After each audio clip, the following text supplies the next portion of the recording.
ત્યાં આગળ એ પોતે બેન છે પોતાની 9 વર્ષની દીકરીને સાથે લઈને ગયેલા હતા. ત્યારબાદ 2 દિવસ પહેલાં રાત્રે આશરે 11 વાગ્યાની આસપાસ જે ફરિયાદી બેન છે એ જે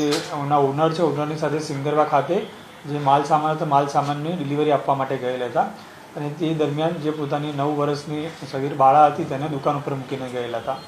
ત્યારબાદ એ લોકો જ્યારે સિંગરવા ગયેલા હતા ત્યારબાદ અને રાત્રે મોડું થતાં તેણે પોતાની દીકરી ત્યાં આગળ જાગે છે કે સૂઈ ગઈ છે કે શું કરે છે એ બાબતે જોવા માટે જે દુકાનના ઓનર હતા એના મોબાઈલમાંથી સીસીટીવી કેમેરા જોતા તે દુકાનમાં જ એમની જોડે કામ કરતા એક અન્ય વ્યક્તિ કે જેનું નામ છે ભરતકુમાર પરમાર એ પોતે આ છોકરીની બાજુમાં બેઠેલા હતા અને છોકરીને શારીરિક અડપલા કરતા હતા. ઉંમર પોતે સિનિયર સિટીઝન છે ને આશરે 65 વર્ષ એની ઉંમર છે અને પોતે છેલ્લા 7-1 વર્ષથી જ આ જગ્યાએ કામ કરતો હતો. જે લેડીઝ ટેલરની દુકાન છે એમાં સિલાઈનું કામ કરતો હતો અને જ્યારે જે ફરિયાદી બેન છે એ પોતાના દુકાન માલિક જોડે બહાર જાય છે એ દરમિયાન પોતે દુકાનમાં એક જે દીકરી છે સગીર બાળા એને પોતાની નજીક લાવે છે અને એક તકિયાનો સહારો લઈને અન્ય કોઈ વ્યક્તિ જોઈ ના શકે એ રીતના શરીરે હડપલા કરતો જોવા મળે છે.